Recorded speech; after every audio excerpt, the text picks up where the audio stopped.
This is Khalid Muhammad, former national representative of Minister Louis Farrakhan of the Nation of Islam. Mr. Muhammad is the man who made so many of the front pages of America's newspapers with a speech at Kane College, which so many people called anti-Semitic and a lot of things. At the very least, racist. You remember the comment? He picked up the Pope's dress, and let's see what's under that dress.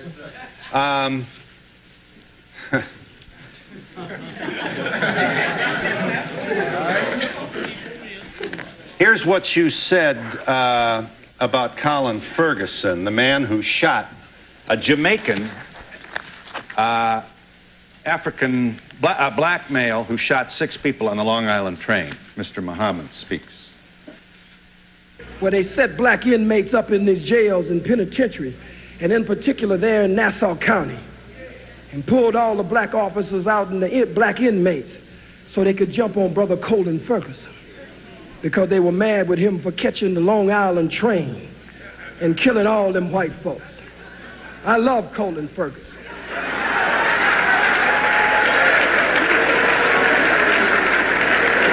I have no official position, so I can say I love him. You love a man who randomly killed 6 people on a commuter train? I love Colin Ferguson just as much as the masses of white Americans love General Schwarzkopf, General Westmoreland, General Patton, General MacArthur, and Eisenhower.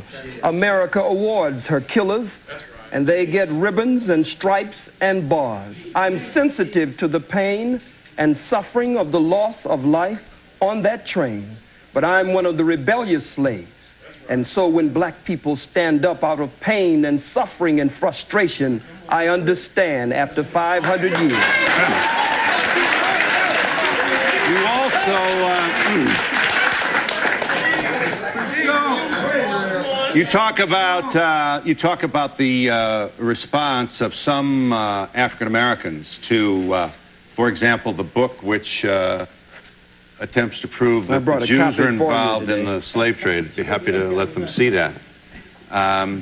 You talk about when white folks can't defeat you, you said in your speech at Kane, they'll always find some Negro, some boot-licking, butt-licking, buck-dancing, bamboozle, half-baked, half-fried, sissified, punkified, pasteurized, homogenized nigger that they can trot out in front of you. I would ask you, Mr. Muhammad, is Jesse Jackson a boot-licking, homogenized nigger? To the best of his ability, I believe he tries every day to do that. Here you are mocking Jesse Jackson at a speech, I believe this is Howard University. Roll the tape. Oh, boot-licking, buck-dancing, scratching, shuffling, messy Jesse Jackson. You keep.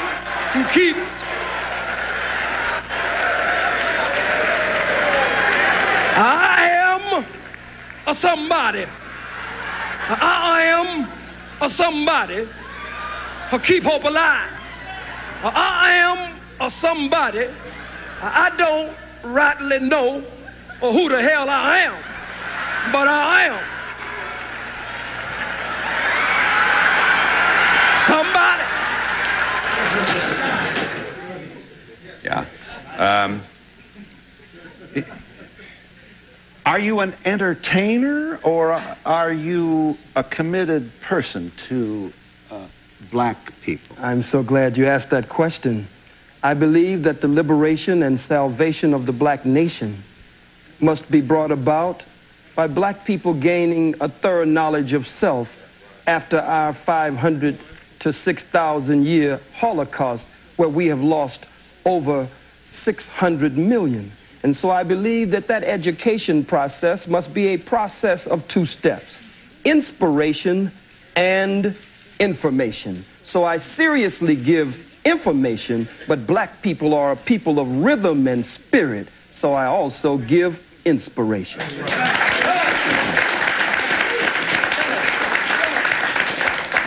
From your speech at Kane College in 1960, Chief Luthuli, the head of the ANC, received a Nobel Peace Prize, you reported to your audience, reminded them, for nonviolent struggle. Yes. Just like Mandela just received it with F.W. de Klerk. How could you stand with your oppressor and your enemy and receive the Nobel Prize for nonviolent struggle?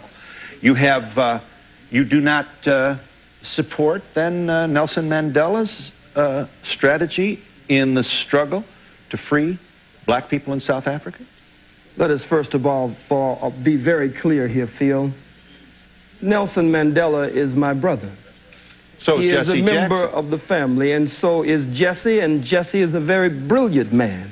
We just want him to return home and stop being used by the enemy and the oppressor against his people. Now back to Brother Nelson Mandela. And certainly we can never mention Nelson without mentioning Winnie Mandela.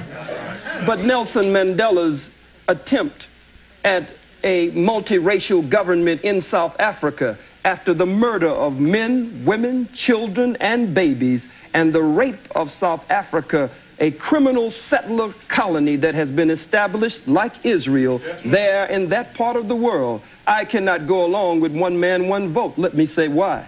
If someone broke into your home, Mr. Donahue, and actually bomb rushed your home, and Black Boot stomped your door down, and came in and robbed and raped everyone in the household, and was able to take the wealth of your home and parlay it into an empire. This is an invader. This is an intruder. This is a murderer. This is a burglar. This is a criminal. So you have no responsibility to share your home with them after they broke in and committed the crimes that they did. You want... You said about South Africa, we give him, that is to say white people, 24 hours to get out of town by sundown. That's all. If he won't get out of town by sundown, we'll kill every white that ain't right that's in sight in South Africa. We kill the women, we kill the children, we kill the babies, we kill the blind, we kill the cripple, we kill them all. We kill the faggot, we kill the lesbian, we kill them all. You say, why kill the babies in South Africa? Because they're going to grow up and oppress our babies, so we kill the babies. Are you seriously presenting yourself as a man interested in the future of your people with this kind of rhetoric? I'm just as interested in the freedom of my people as I am in the self-determination or the Kujichagulia, self-development, them being self-defining, self-respecting, and self-defending. If the white man has killed millions of our people, and you cannot deny the undeniable and indisputable and irrefutable truth, fact, proof, and history of their bloodshed there in South Africa. I said it would be merciful if they would leave. I don't agree with a government, a sham government. No man walks out of prison after 27 years and becomes the president unless there's a script and a plan behind the scenes to remove the economic sanctions from whites in South Africa, but no real plan for redistribution of the wealth. The Oppenheimers, the De Beers, and others there sucking the blood of our people. So I said, be merciful. Give them a period of time. 24 hours. Truman gave the Japanese a period of time, but when they didn't comply, he dropped the bomb on men, women, children, and babies.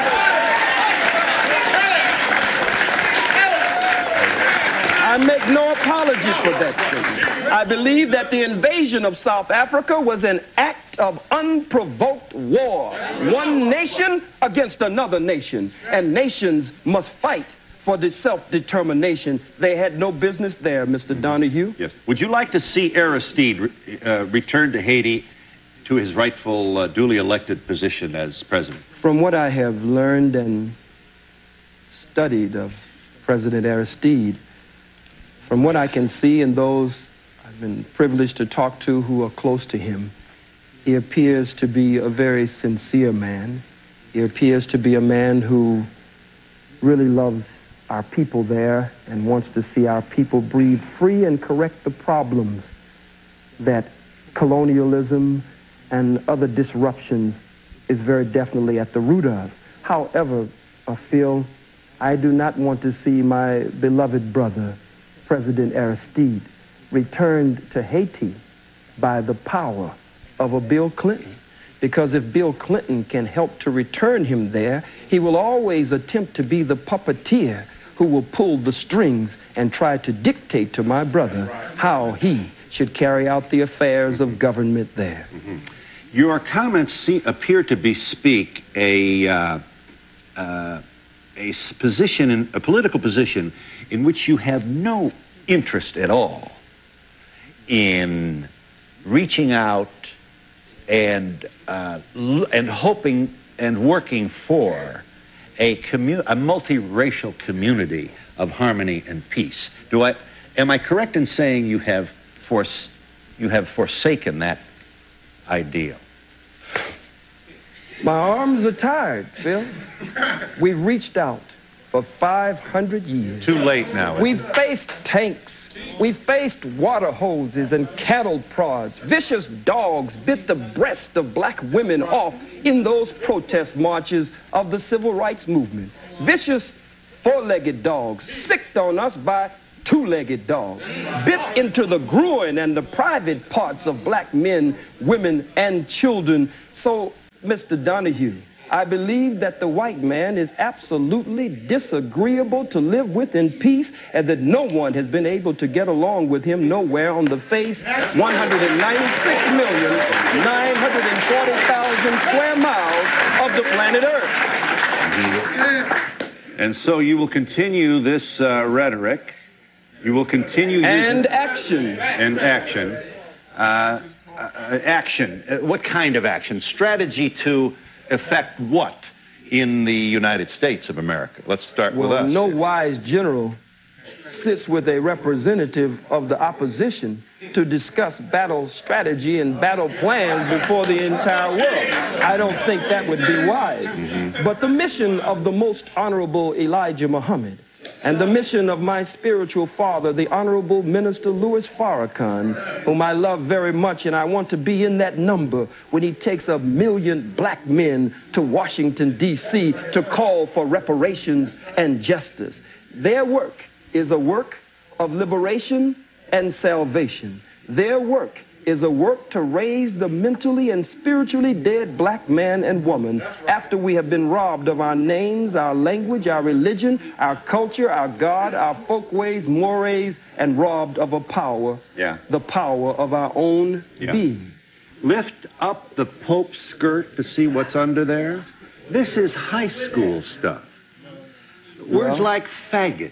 It's an immature sort of failure to really get out of the old Beavis Butthead kind of environment. Certainly you can't be proud of this kind of language that you use. Well, if it is high school, then faggot? The Bible, listen for a second, the Bible speaks of lifting up the skirts of the garment. Oh, I'm surprised that you feel. It's a metaphor. It's symbolic language. I'm not at all interested in what is under the Pope's clothes. I'm not into that. It's a metaphor.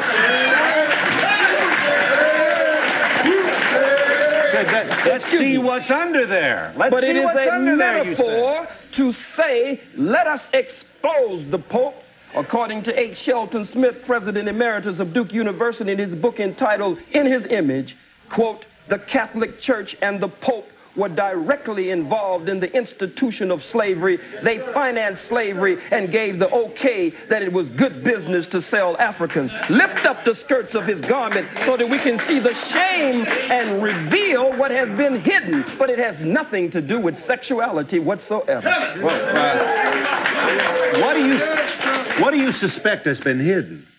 I believe that it has been perpetrated. And why would we want to lift up his skirt to discover what it might be? Well, we're saying lift up the skirt again. I don't believe you're missing what I'm saying. Lifting up the skirt again, as the scripture says, raising the skirts of the garment. I'll say it once more for you, and only once more.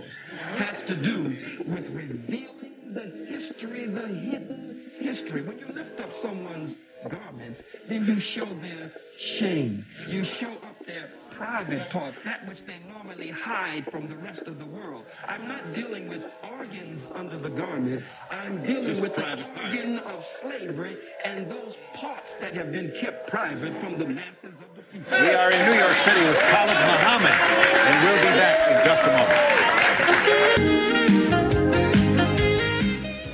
Here here is just one of the comments that provoked the Anti-Defamation League to take out a full-page ad in the New York Times and other newspapers.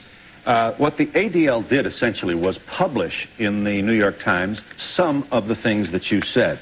Here's a part, this is an audio tape, of part of your speech to Kane College last November that created such furor. Khalid Muhammad speaking. The hook-nosed, bagel-eating, lox-eating, imposter perpetrating a fraud, Johnny-come-lately, just crawled out of the caves and hills of Europe, wanna be you. Not presuming you haven't been asked this before, but may I ask you kindly to speak to the loved ones of Schwerner and Goodman, who died with one of your brothers, Cheney, buried in a shallow grave in the South in the middle of the Civil Rights Movement because this black man was seen with two white Jews down there causing trouble, trying to promote the civil liberties of your people. Two Jews found in a shallow grave. I happen to have met the mother of one of these very brave people. And when she sees this, we can only speculate what must go on in her heart. You would want to say what to her? I don't have anything to say to her. You just condemned all Jews with that observation, with this alliterative kind of Jew bashing that so excites your largely male audiences. Well, I wonder why. It means that I speak the truth. I speak to the pain and hurt of the masses of black people. I speak that which many of them wish they could say. That's why they cheer and applaud. Speak to Mrs. Goodman. And I speak that also, speak to which Mrs. many Goodman. of them only whisper behind closed doors. I think it is very arrogant to put this on the screen, and for you and for others to attempt to tell me, one of the Holocaust victims of the African Holocaust, displaced in the death and decadence of the diaspora of the Western world after having been robbed and raped and murdered, to tell me how to hurt. These are strong words that you put on the screen. But you cannot tell the aggrieved and the victim. As I was talking to Brother Malik Zulu Shabazz, the young student warrior from Howard University, and we were going over this. And we said, how do they expect to tell we who have suffered so much how we should speak? When you're hurt, you'll say faggot, you'll say cracker, but you don't want to give me time to say where these terms came from and how they apply to your people here in America. If it is true. If it is true that I don't want to give you time to explain the etymology of these words, it is also true that you apparently don't want to respond to my question regarding the loved ones of two Jews who lost their lives to stop the diaspora of the black people. I don't know. Do you have any? I don't know why they were there, and you don't know why they were there. But really? I must say this. So you're wondering whether they were there for your people? I'm not wondering at all about them. I'm concerned with the suffering and the pain of the masses of black people. No one wants to pay reparations. The Jews received over $100 billion in reparations and gets $4 billion annually. A Holocaust museum was set up for them on this soil for over $200 million, and they get $21 million annually just for operating expenses. But the Catholic Church, the Pope, the Jews, the Arabs, white people in general, no one wants to pay reparations to these, the sons and daughters of Africa. So I speak to them. I speak to them. I don't speak to the family of those two Jews. There are too many of us for me to speak to them.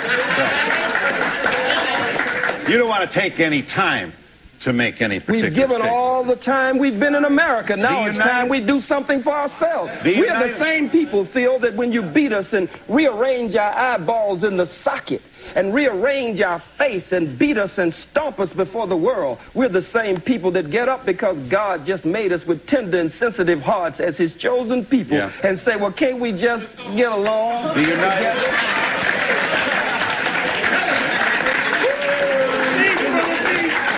The United States House of Representatives, in an unprecedented action.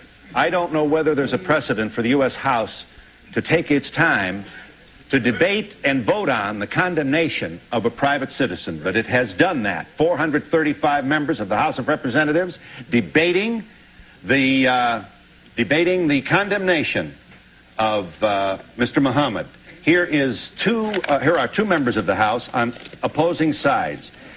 Calling for the censoring of Mr. Muhammad is Congressman Lantos, followed by Congressman Abercrombie, who makes a statement in behalf of free speech. Watch this, House of Representatives.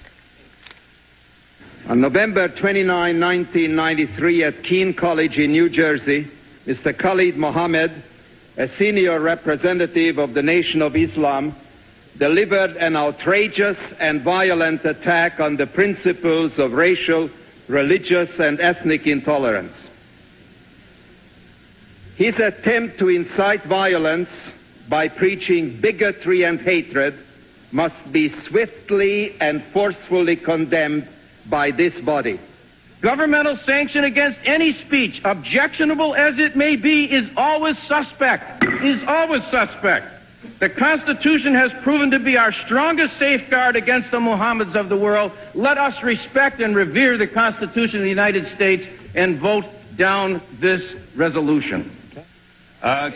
Congressman Abercrombie's position did not carry. The final vote by the House of Representatives on the matter of condemning Mr. Muhammad was 361 yea, 34 nay. You have, sir, been condemned by the United States House of Representatives. I assume you are flattered by that action.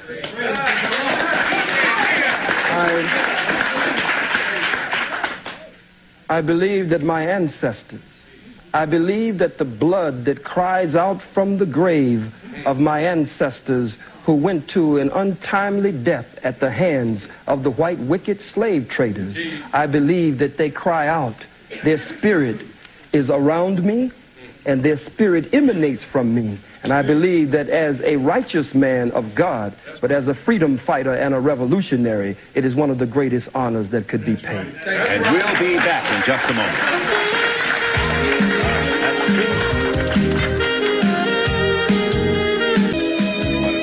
Yes, I have one question for the white audience that's watching this. A lot of times they ask, what can they do to help this situation? And I feel that they should go over to their people and represent this issue the same way this brother puts his life on the line for us. They should be doing the same thing, because otherwise it's going to be a one-sided view. They need to reach their people as well. Yes. What I'd like to know is, what do they say to the KKK, the skinheads, the Nazis?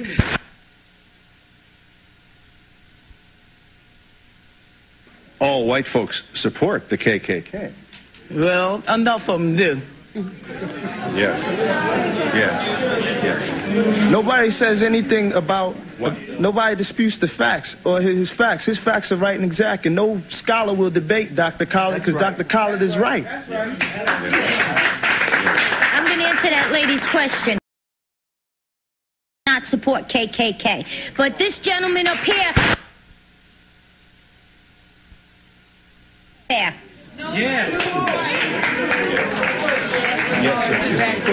Yes, my thing is, if what he's saying is not true, let's bring somebody forward to prove him to be a liar. Briefly, please. Muhammad, can you please tell me why it's blacks who are killing in Rwanda and other places? And can you please tell me why from Haiti, blacks from Haiti are just risking their lives to come here to the United States of America? I'll tell you if I get a chance. Black people have been robbed, as I said earlier, of a knowledge of self. And when you rob people, sir, of a knowledge of self, then it means that they start to take on the characteristics and the nature of their oppressor and their colonizer. And his mind, by automatic, systematic, remote control, rules in our people. He gives them the guns and the weapons and the drugs and the alcohol, the way you did our brothers, the red man and the red woman, brothers and sisters, the way you did our Latino brothers and sisters, and then you pit one against the other and then say, look at what these people are doing.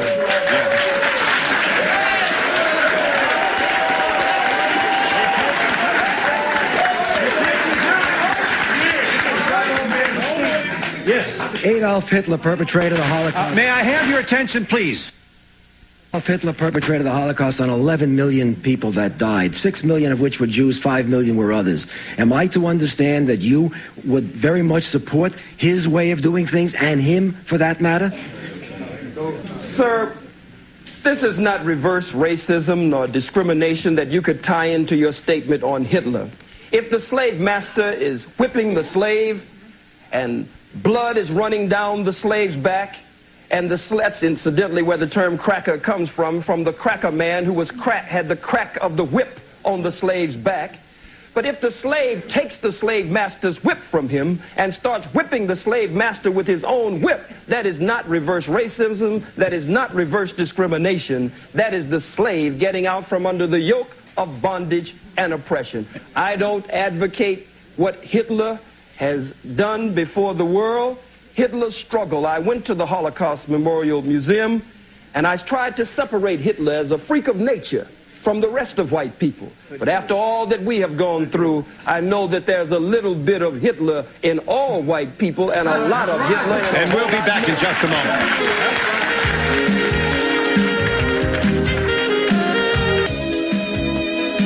Sir, you wanted to say? Yes, to the Jewish brother up there. Well, not brother, but the Jewish man.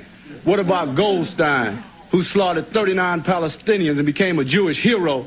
Publicly, rabbis said what about the fingernails, Dr. Khalid? Said that the rabbis said that the fingernail of one Jew was worth more than all of the Arabs in the world. And the New York Times ran the lead story with the photo showing the Jews filing past his grave. Yes. They not only called him a hero, but a saint. Yes. May I make this point, Mr. Muhammad?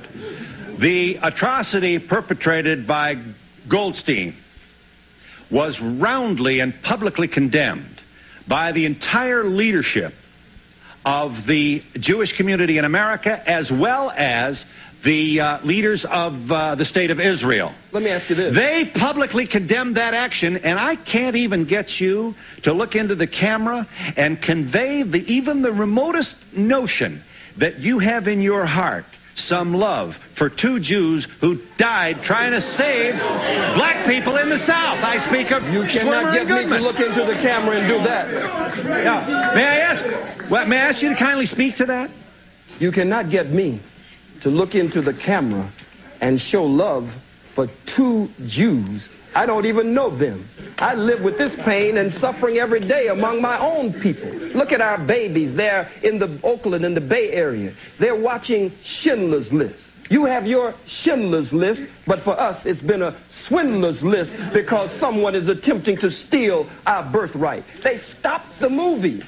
Take our babies out of the movie as though it's such a moral outrage. And then Spielberg comes in. The governor comes in. What about the statements of the Jew Howard Stern, the comedian Jackie Mason? What about Moshe Dayan? What about the fact that members of the Senate have made racist comments and Congress, and they were voting against me, but they were not brought up by their own colleagues in that so-called august body? Yes.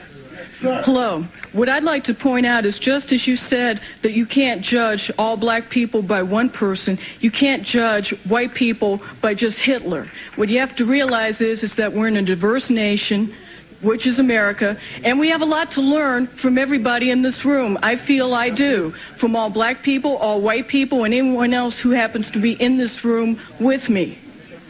America's the first nation. Briefly, sir. Yes, sir. Mr. Muhammad, could you please tell me, does Islam believe in Judaism and Christianity? And under Islam, are Jews and Christians are people of the book. Do you believe that? And further, do you believe, sir, that one people and one book sent by the same one God? And you referred to the people up front that they are your brothers. Is it possible, Mr. Muhammad, that I am your brother also? And is it also possible that we are brothers truly responsible for each other? Is that possible? The Holy Quran says that the messenger of God believes in what has been revealed, and so do the believers. And I am a believer. In Islam, we believe in one God whose personal and proper name is Allah subhanahu wa ta'ala.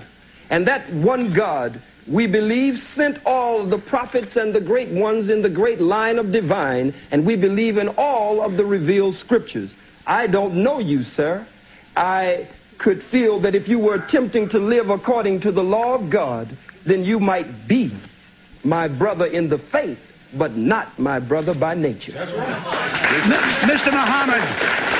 Mr. Muhammad, are you aware, Mr. Muhammad, that the courts-martial system on or about or in or about World War II condemned many black sailors for their involvement in handling munitions, where many of them died as a result of their handling these munitions?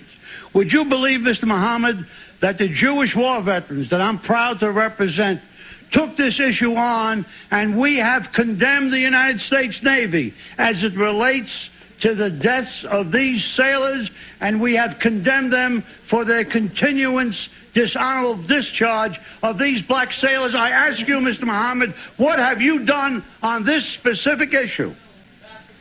Well, it's kind of difficult to believe you on anything, but I would say this, that I do know that during that same war, that America was, as is today, so racist until the German officers, when they were captured, could eat in the same mess hall and have the same accommodations as the white American officers.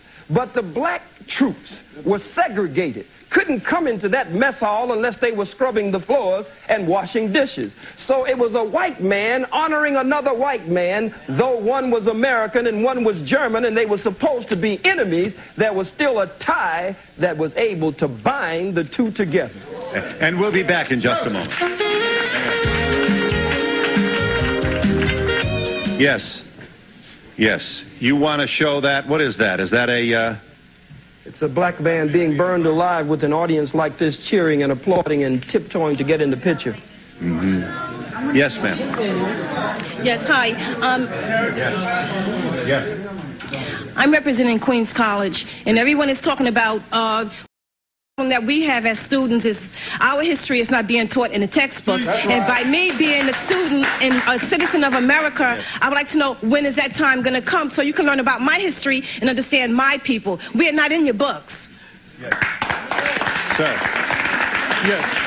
Yes, Phil, I like to say that, you know, what he's saying is being backed up by Jewish scholars as well. This is not only the information that Khalid has. Jewish scholars have the information. I'm from Fort Worth, Texas. He came to Fort Worth, Texas, where the police department is killing black men wholesale. 6 black men have been killed in less than a year. But through his effort, there's been a change on the gang members' part in our community. So we appreciate Brother Khalid.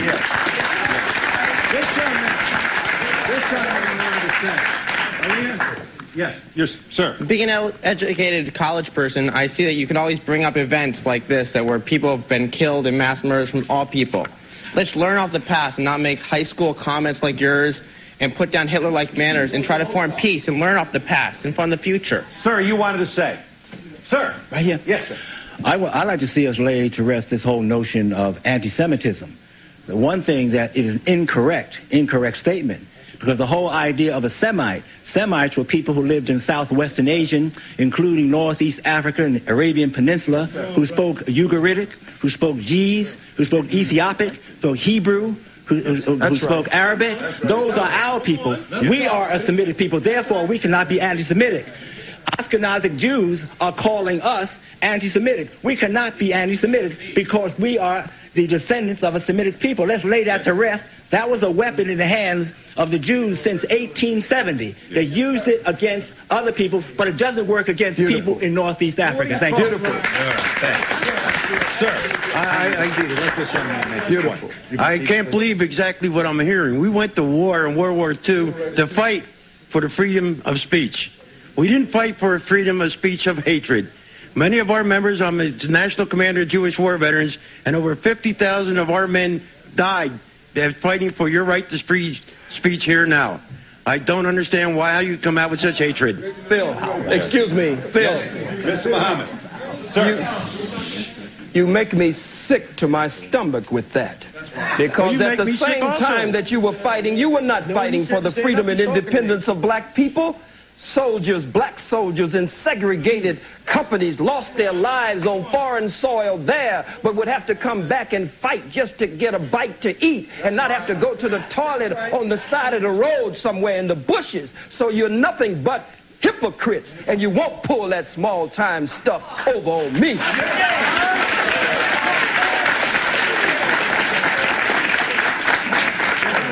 Yes, ma'am. Why don't we talk about how the merchant Jews come into our black neighborhoods and they suck the life and the money out of our neighborhoods and put it back into their neighborhoods? Yeah. Briefly, sir. Briefly.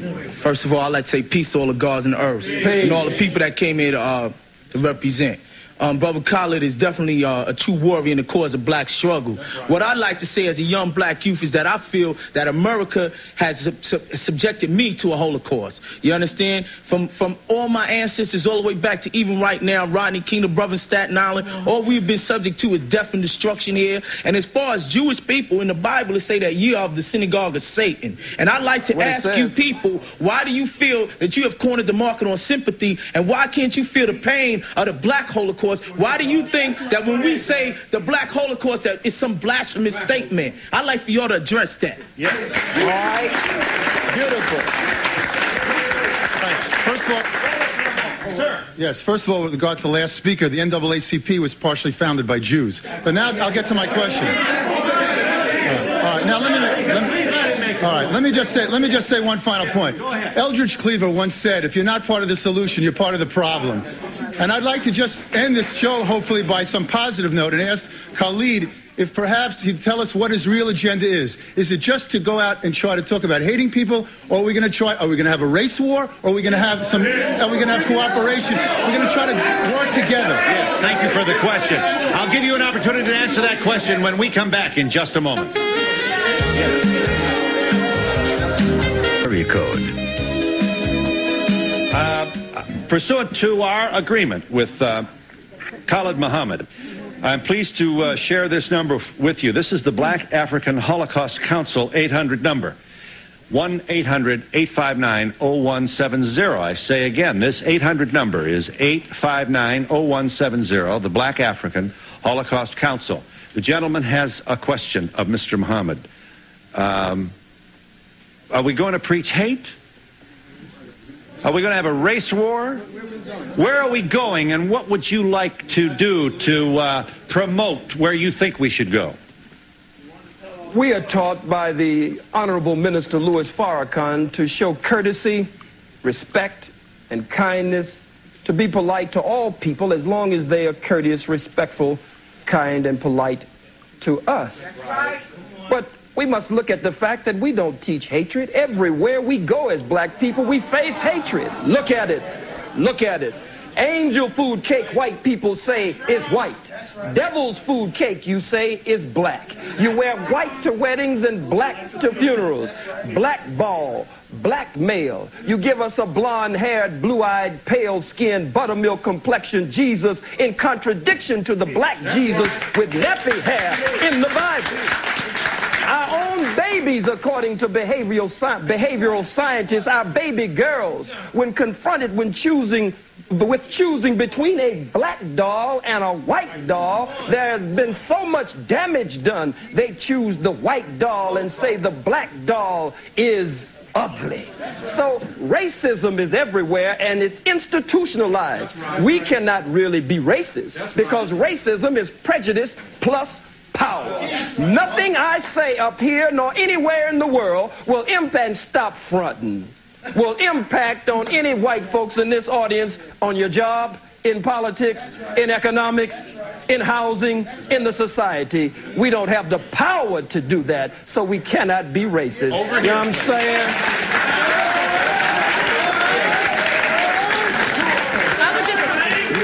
I would just like to say to this gentleman, I would like to say to this gentleman and all other people who are not blessed with melanin at this point in time, to understand that what has happened in our history is that you have been misinformed as much as we have been misinformed. Much of the information that is brought forth, not only from Dr. Muhammad, but other areas, other scholars, are not available to you, as a sister said, in your curriculums that you have for 400 years when you did not allow us to read and write and was being hidden. Whether you, sir, personally did that or not, it was a legacy that was passed on to you. And I end by saying the Holocaust is simply the greatest atrocity on film. Ours was not filmed.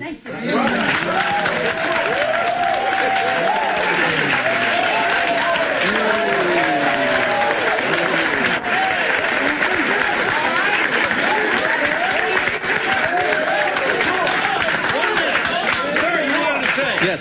I don't understand Islam. I am a Christian. May I have your attention, please? Certainly. But I am a Christian, and you mentioned Jesus. Let's go back historically and see what Jesus did. Jesus died for me, and he died for you. Jesus is a God that loves all men, and all men are created equal. I just wanted to answer the gentleman over here's question. This young man wants to answer you. With respect to the race war, there will be a battle between black and white. And I fast and pray today that God, Allah, in his good time, remove all white folks from the planet Earth. And we'll be back in just a moment.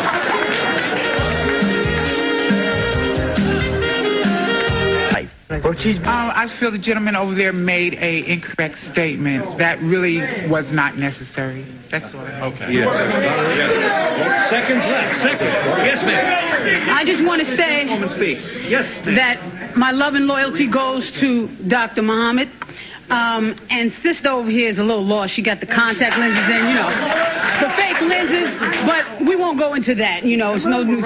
All right, my point is, there is, you know, we seem to be attacking issues that really have no relevance. This man making a statement that is factual, like brothers and sisters said. These are in the books written by Jewish scholars, not by him. He's just quoting, and we're attacking him. So, what's the name of this book, brother, please? Secret Relationship Between Blacks and Jews. Okay. Yes. I have time only to thank you all for your contribution to our discussion. Thank you for joining us. Join me in thanking all the speakers for their contribution. Services provided and promotional fees paid by the following: